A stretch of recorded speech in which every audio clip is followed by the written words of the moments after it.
Masih nekat mau jualan perubahan. Menggelar acara buat mendongkrak Anies saja selalu berisi embel-embel door prize. Gimana mau memenangkan hati rakyat? Gimana mau menyaingi Presiden Jokowi yang begitu disayang sama rakyat? Bingung deh tuh.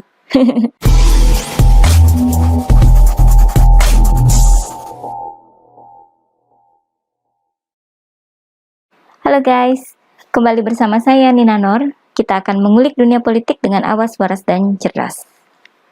Tentang Anies dan Partai Nasdem, saya mau mengingatkan pada 2 poin. Ini yang pertama ya. Sebelum Anies dideklarasikan sebagai bakal calon presiden oleh Partai Nasdem, ada pendapat yang menarik dari seorang pengamat politik. Ujang Komarudin menyampaikan sebuah PR besar buat partai-partai yang mengusung Anies jadi capres, bahwa sesudah tidak lagi memiliki jabatan publik, apakah elektabilitas Anies akan tetap atau turun? Jadi tugas partai-partai yang mengusung Anies adalah memastikan bahwa elektabilitas Anies tidak melorot dalam selang waktu 1,5 tahun sebelum Pilpres 2024. Hal ini jadi tugas berat buat Nasdem ya, karena sejauh ini kan baru Nasdem yang mendeklarasikan Anies sebagai bakal capres. Belum ada koalisi yang terbentuk, masih ada masalah soal cawapres. Kita pun jadi saksi bagaimana Nasdem ini jungkir balik, berusaha membuatkan panggung untuk Anies, bikin pencitraan, playing victim, sampai membual soal adanya komitmen Anies melanjutkan program Presiden Jokowi. Gimana nggak disebut membual?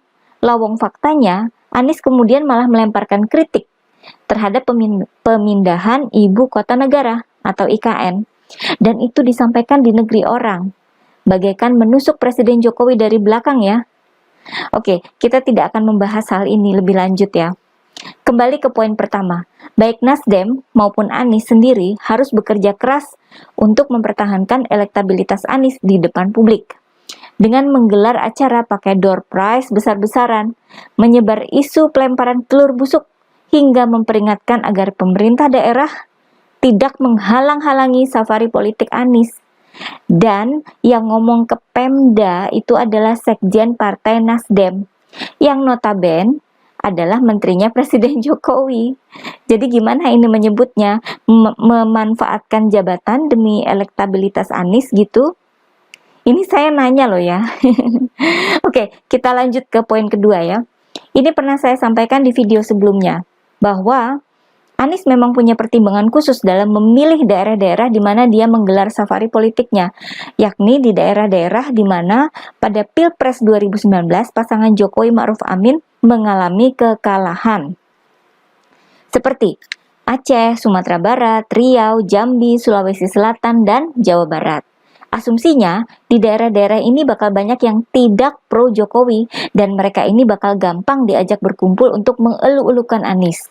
Dengan pemberitaan yang masif di media, maka seakan-akan Anies ini selalu mendapat sambutan hangat di berbagai daerah, sehingga dicitrakan bahwa Anies memang mendapatkan banyak dukungan di seluruh Indonesia. Padahal ya hanya di daerah-daerah tertentu saja. Itu pun ya enggak sebanyak itu. Kalaupun banyak yang datang, itu karena iming-iming hadiah motor, mobil, umroh, dan lain-lain. Sedangkan Anies menyebut masa yang menyambutnya itu datang dengan sukarela. Bisa aja tata katanya. Nah, itu 2 poin yang bisa dipakai untuk melihat kelakuan Anies dan Nasdem. Bisa menjelaskan mengapa Anies sangat jor-joran tampil di depan publik. Sampai Bawaslu menyebut bahwa ditinjau dari sisi etika politik, kegiatan safari politik yang dilakukan oleh Anies dapat dipandang sebagai tindakan yang kurang etis, sebab telah melakukan aktivitas kampanye terselubung dan terkesan mencuri start dalam melakukan kampanye sebagai capres. Ya memang sangat nampak mencuri start. Gak ada satupun orang lain yang menggelar safari politik semacam Anies. Orang-orang lain yang namanya kerap muncul dalam survei elektabilitas semuanya bekerja. Ada yang jadi menteri, ada yang jadi gubernur, dan lain-lain. Mereka bekerja, menghasilkan prestasi yang nyata. Sementara kinerja Anies di DKI Jakarta malah makin kelihatan keburukannya, terutama setelah adanya penjabat gubernur DKI, Heru Budi, yang khas pekerja keras, seperti anak buah Presiden Jokowi lainnya. Nah, mungkin ini akan menjadi poin yang ketiga. yaitu bahwa Anies berusaha keras untuk menjadi satu level dengan Presiden Jokowi.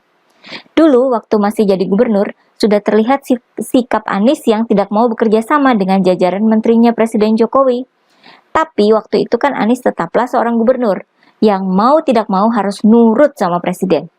Nah, sekarang ini Anies berusaha untuk memperlihatkan bahwa levelnya sudah sama dengan seorang Jokowi. Antara lain dengan jadi pembicara di rangkaian acara sampingan KTT G20 di Bali. Padahal ya bukan di acara utama yang dihadiri para kepala negara. Juga dia sok akrab dengan Duta Besar Amerika Serikat di Indonesia. Padahal sebenarnya bisa dibilang bahwa Anies ini pansos ya di acaranya Presiden Jokowi. Ya kan? Nah, tindakan ini, upaya untuk menyaingi Presiden Jokowi, kemudian dipraktekkan lagi oleh Nasdem dan Anies. Ini kejadiannya pada hari Minggu lalu, tanggal 22 Januari. Waktu itu, Presiden Jokowi mengikuti acara Jalan Sehat, yang merupakan salah satu rangkaian acara menuju 1 abad NU. Acara ini digelar di Solo. Presiden Jokowi memberikan kata sambutan dan melepas para peserta. Selain Presiden Jokowi, hadir pula Ibu Negara, Ibu Iriana, cucu Presiden, Jan Etes, Wali Kota Solo, Gibran, Ketua PBNU, Yahya Khalil Stakuf, Ketua DPR RI, Puan Maharani, Ketua MPR RI, Bambang Susatyo, Gubernur Jawa Tengah, Ganjar Pranowo, dan jajaran pejabat lain seperti Menko Polhukam Mahfud MD, Menteri Pemuda dan Olahraga Zainuddin Amali, Menteri BUMN Erick Thohir, dan Kapolri Jenderal Listio Sigit Prabowo. Dari para pejabat yang hadir, acara ini memang acara besar ya.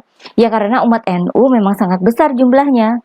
Dan kehadiran Presiden dan para pejabat negara ini merupakan sebuah apresiasi terhadap warga NU. Seperti yang disampaikan oleh Ketua PBNU, Yahya Khalil Stakuf, bahwa NU bersama para pemimpin akan merawat dan menjaga Indonesia. Sekalian juga mengucapkan selamat tahun baru Imlek kepada saudara-saudara sebangsa keturunan Tionghoa yang merayakannya. Ternyata Nasdem di waktu yang bersamaan juga menggelar acara yang sama yang diberi nama Jalan Sehat Melangkah Bersama Menuju Tahun Restorasi 2024 bersama Anies Baswedan di Bandung, Jawa Barat. Agenda acara itu katanya sekedar silaturahmi yang diisi dengan jalan sehat dan pidato oleh Anies dan petinggi Nasdem. Sesudah acara digelar, Nasdem pun memberitakan bahwa puluhan ribu warga Bandung tumpah ikut jalan sehat bersama Anies Baswedan. Anies selalu disebut sebagai calon presiden. Dalam pidatonya, Anies menyebut bahwa acara itu mengirimkan pesan bahwa Jawa Barat siap bergerak untuk membawa perubahan bagi Indonesia. Anies juga menyatakan bahwa masyarakat yang hadir di sana itu tidak dibayar karena mereka datang dengan idealisme dan semangat untuk membuat seluruh Indonesia bergerak. Ini kalau bukan kampanye, apa namanya? Katanya sih nggak dibayar. Tapi ternyata pihak Nasdem sudah menyiapkan beraneka ragam hadiah door prize loh. Ya elah, modus kemarin dipakai lagi. Bilangnya sukarela, padahal dijanjikan door prize. Tentu saja klaim puluhan ribu peserta itu dipertanyakan oleh para netizen, bahkan disertai dengan skema yang memperlihatkan adanya ruang kosong di antara peserta. Postingan akun Partai Nasdem tentang kegiatan ini diserbu para netizen dengan nada yang mencemooh. Selain soal adanya door prize dan klaim jumlah peserta yang dipertanyakan, ada pula netizen yang memberikan meme yang sangat tepat menggambarkan hubungan Anies dengan kata perubahan. Anies cocok dengan perubahan karena dia merubah nama jalan, merubah penyebutan rumah sakit jadi rumah sehat, merubah rumah susun jadi rumah lapis, dan sebagainya. Dan banyak lagi ya reaksi negatif para netizen terhadap Partai Nasdem dan Anies. Upaya untuk menyaingi kegiatan Presiden Jokowi itu jadi kocak ya. Modusnya jadi kelihatan, tapi efeknya tuh nggak seberapa. Ya jelaslah ketutupan sama kegiatan jalan sehat Presiden Jokowi. Dan tentunya ketika media memberitakan bahwa kegiatan jalan sehat NU itu diikuti puluhan ribu massa, pasti publik lebih percaya acaranya Presiden Jokowi ketimbang omongan Nasdem dan Anies. Lagian, Nasdem dan Anies selalu jualan perubahan, tapi tidak pernah menjelaskan apa perubahan yang dimaksudkan itu. Merubah yang seperti apa? Kalau yang mau merubah itu adalah orang yang disebut sebagai antitesisnya Presiden Jokowi. Kalian mau merubah semua hal baik yang sudah diusahakan dengan kerja keras oleh Presiden Jokowi dan jajarannya. Sementara hasil survei terakhir dari LSI menyatakan kepuasan masyarakat terhadap kinerja Presiden Jokowi mencapai 76,2%. Masih nekat mau jualan perubahan. Menggelar acara buat mendongkrak Anies saja selalu berisi embel-embel door prize. Gimana mau memenangkan hati rakyat? Gimana mau menyaingi Presiden Jokowi yang begitu disayang sama rakyat? Bingung deh tuh. Oke guys, jangan lupa like dan subscribe channel Siward TV ya. Kura-kura emang juara. Saya sangat mengapresiasi porseni dan jalan sehat yang diadakan di Kota Solo.